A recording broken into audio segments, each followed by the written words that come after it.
माझं नाव शिवाजी खरवार। मी श्री छत्रपती शिवाजी औद्योगिक प्रशिक्षण संस्था या ITI मध्ये शिकत आहे। टर्नर ट्रेड प्रथम वर्ष।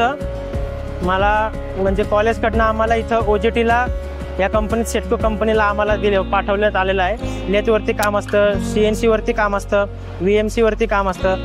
तर आमच्या कॉलेजमध्ये फक्त लेथ मशीनच आत्तापर्यंत आहेत। तर इथं आम्हाला कंपनीत आल्यावर बरेच काही वेगवेगळे बघायला भेटले, शिकायला भेटलं आम्हाला।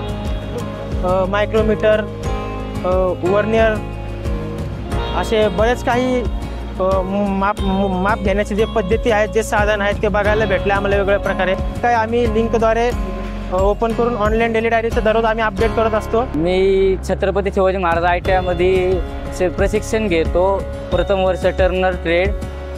आणि मी आत्ता सध्या त्यात म्हणजे CNC, VNC, लेथ मशीन, परत ड्रिलिंग मशीन, ह्या अशा बऱ्याच साऱ्या मशीनी बघितल्या। ग्राइंडिंग मशीन, त्यामध्ये मी आत्ता सध्या CNC मशीनवर शिकतो। त्यात मी आत्तापर्यंत एवढं शिकलो की प्रोग्राम एडिट कसा करायचा, एका CNC मध्ये किती टूल असतात, तर त्या एका CNC मध्ये 12 टूल राहतात। परत जॉब फिटिंग कसं करायचा, कसं काय, परत पेपर टर्निंग, बोरिंग, अजून बरंच काही शिकायला भेटलं। आणि म्हणजे खूप भारी वाटलं या कंपनीतून मला।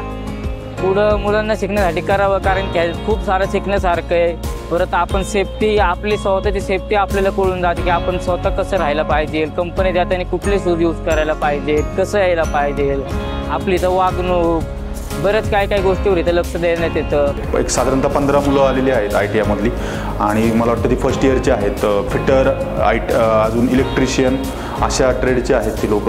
आणि ते आमच्याकडे फिटरसाठी वेगवेगळ्या स्पिंडलचे असेंब्ली होते, मिलीगेटचे असेंब्ली होते, तर त्यांना ऑन द जॉब ट्रेनिंग दिलं जातं तिथे सगळे। आणि जे इलेक्ट्रिशियन लोक आहेत त्यांच्यासाठी जे स्पिंडल टेस्टिंग केलं जातं, तर इलेक्ट्रिशियन संदर्भात जे कामं असतात ते शिकण्याची त्यांना संधी मिळते तिकडे।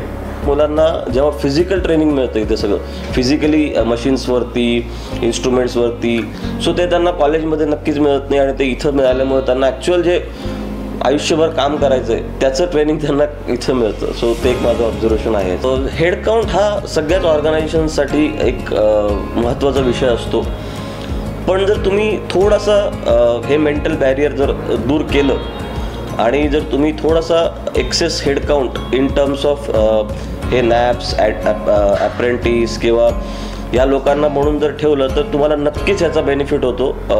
आणि थोडंसं आपल्याला कधी कधी वाटतं की आपला हेड काउंट जास्त होतो याच्यामुळं, पण डेफिनेटली तुम्ही त्यांना वेगवेगळे प्रोजेक्ट्स देऊ शकता जे की आपल्या रुटीन वर्कमध्ये आपण करत नाही, डेटा ॲनालिसिस करत नाही, बऱ्याचशा SOPs लिहून काढत नाही, बऱ्याचशा मेजरिंग इन्स्ट्रुमेंट्सचे कॅलिब्रेशन रेकॉर्ड्स मेंटेन करत नाही। सो हे जे नवे मुलं असतात त्यांच्याकडनं तुम्ही हे कामं पण करून घेऊ शकता, जेणेकरून तुमच्या ऑर्गनायझेशनची ग्रोथसुद्धा झपाट्याने होते, रॅपिड होते। जी समजा X ग्रोथ करत असताल तुम्ही तर कधी कधी 2X पण होते। मुलांनी आम्हाला पण त्याच्यात पण खूप छान रिझल्ट्स दिलेत। आम्ही त्यांना बरेचसे प्रोजेक्ट्स दिलेले आहेत आणि काही SOPs द्यायला लावतो, कधी आम्ही त्यांना सप्लाय चेनमध्ये टाकतो।